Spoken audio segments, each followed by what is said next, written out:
नमस्कार दोस्तों आज मैं आपके सामने सिर्फ ईपीएस 95 पेंशनरों की नहीं बल्कि पूरे भारत के उन करोड़ों बुजुर्गों की आवाज लेकर खड़ा हूं जिन्हें इस देश की व्यवस्था ने, सरकारों ने, ईपीएफओ ने और नेताओं ने बार बार ठगा है, अपमानित किया है, मरने के लिए मजबूर कर दिया। यह एक ऐसी सच्चाई है जिसे सत्ता के गलियारों में बैठे लोग सुनना नहीं चाहते, लेकिन अब उन्हें ये सुनना ही होगा। ईपीएस 95 पेंशन योजना 1995 में बनी थी। इसका मकसद था कि निजी क्षेत्र के कर्मचारियों को रिटायरमेंट के बाद सम्मानजनक पेंशन मिले, लेकिन 2014 से आज तक न्यूनतम पेंशन 1,000 रुपये पर अटकी है। महंगाई, दवाई, राशन, बिजली, किराया सब आसमान छू रहा है, लेकिन पेंशनर को सिर्फ अपमान और तिरस्कार मिल रहा है। लाखों पेंशनर जो हैं 700, 500, 1,000 जैसी शर्मनाक राशि में अपना जीवन काटने को मजबूर हैं। क्या यही है अच्छे दिन? क्या यही है अमृतकाल? हर चुनाव में ईपीएस 95 पेंशनरों से वादा होता है कि पेंशन बढ़ाएंगे, सम्मान देंगे, स्वास्थ्य सुविधा देंगे। सत्ता में आते ही सब कुछ भुला दिया जाता है, पेंशनरों को दूसरे दर्जे का नागरिक बना दिया जाता है। यह नेताओं की असलियत है। संसद में, मीडिया में, मंचों से हर जगह विचार करेंगे, समीक्षा करेंगे, फंड की कमी दूर करेंगे जैसे खोखले वादे। एनएससी और पेंशनरों की राष्ट्रीय समिति ने सैकड़ों बार ज्ञापन दिए, धरना प्रदर्शन किए, लेकिन सरकार ने सिर्फ चुनाव है कहकर टाल दिए, सुनेंगे कहकर टाल दिए।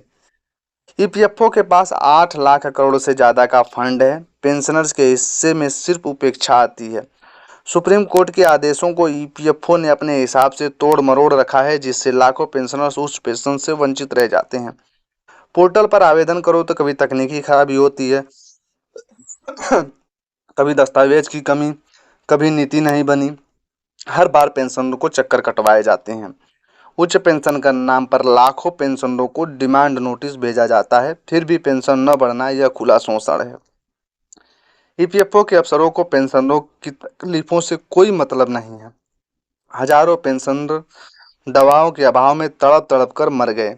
कई ने आत्महत्या कर ली क्योंकि उनके पास इलाज, भोजन और सम्मानजनक जीवन जीने के लिए पैसे नहीं थे।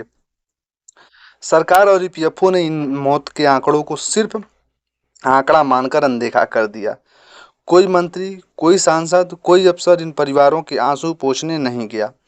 क्या यही संवेदनशीलता है? क्या यही विकास है? संसद की अस्थायी समिति ने बार बार सरकार को चेतावनी दी, लेकिन सरकार ने उसे भी रबर स्टैंप बना दिया। सुप्रीम कोर्ट के आदेशों की खुलेआम अवहेलना की गई। संसद, कोर्ट, मीडिया, कहीं भी पेंशनरों की वास्तविक सुनवाई नहीं हुई। सरकार और ईपीएफओ दोनों ने मिलकर लोकतांत्रिक संस्थाओं का भी अपमान किया। सरकारी पेंशनर्स को हर 6 महीने में डीए, सीजीएचएस, परिवार को पेंशन, सम्मान, लेकिन ईपीएस 95 पेंशनरों को सिर्फ अपमान, उपेक्षा और भीख दी जा रही है। क्या प्राइवेट सेक्टर के बुजुर्गों ने देश के लिए काम नहीं किया? यह भेदभाव संविधान, न्याय और इंसानियत तीनों के खिलाफ है। एनएससी के लाखों पेंशनर्स 8 साल से सड़कों पर हैं, धरना प्रदर्शन, ज्ञापन, संसद मार्च, लेकिन सरकार के कान पर जूं तक नहीं रेंगती। कई साथी न्याय की आस में दुनिया छोड़ गए हैं, लेकिन सरकार की संवेदनशीलता मर चुकी है। यह सरकार के लिए कलंक है। बुजुर्गों को न्याय के लिए दोस्तों मरना पड़ रहा है। हर साल नई योजनाओं की ढोल बजाई जाती है। ईपीएस 95 पेंशनरों की पुरानी योजनाओं की खानापूर्ति, वृद्धावस्था पेंशन में सभी ईपीएस 95 पेंशनरों की शर्मनाक है। सरकारी पेंशनर में सब कुछ दिया जाता है। सरकार देश को विश्वगुरु बनाने की बात करती है, लेकिन अपने बुजुर्गों को मरने के लिए छोड़ देती है।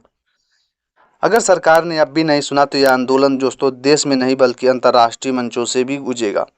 मानवाधिकार आयोग, अंतर्राष्ट्रीय श्रम संगठन, संयुक्त राष्ट्र, हर जगह सरकार की असलियत उजागर की जाएगी। यह आवाज़ सिर्फ ईपीएस 95 पेंशनरों की नहीं है, बल्कि उस हर बुजुर्ग की है जो सम्मान के साथ जीना चाहता है। सरकार और ईपीएफओ को अब जवाब देना ही होगा, वरना आंदोलन सड़कों से लेकर संसद तक, संसद से अंतर्राष्ट्रीय मंच तक, अंत में इतिहास की किताबों में सरकार की असलियत को काले अक्षरों में दर्ज कराएगा। सरकार को अब तय करना होगा कि यह बुजुर्गों के साथ है या उनके खिलाफ है। अगर सरकार ने अब भी नहीं सुना तो यह आंदोलन एक क्रांति बन जाएगा, जिसकी गूंज पीढ़ियों तक जो है सरकार के कानों में पड़ती रहेगी। हमारी मांगें साफ सुथरी हैं। न्यूनतम पेंशन 7,500 डीए तुरंत कर दिया जाए। ईपीएस 95 पेंशनरों के लिए मुफ्त चिकित्सा सुविधा दी जाए। उच्च पेंशन के लिए पारदर्शी और सरल प्रक्रिया लागू की जाए। ईपीएफओ के फंड का स्वतंत्र ऑडिट किया जाए और पेंशनरों के पैसे का सही उपयोग सुनिश्चित किया जाए। आत्महत्या इलाज के अभाव में मरने वाले पेंशनरों को परिवार को उचित मुआवजे की राशि जो है वो दी जाए। सरकारी सहायता मिले। संसद, सुप्रीम कोर्ट और अस्थायी समिति की सिफारिश का तुरंत पालन किया जाए। ईपीएस 95 पेंशनरों की पीड़ा को अब अनदेखा मत करो। सरकार और ईपीएफओ ने मिलकर बुजुर्गों के साथ क्रूर मजाक किया है। अगर सरकार और ईपीएफओ ने अब भी नहीं सुना तो इतिहास उन्हें बुजुर्गों के हत्यारे के नाम से याद रखेगा। यह आंदोलन अब सिर्फ सड़कों तक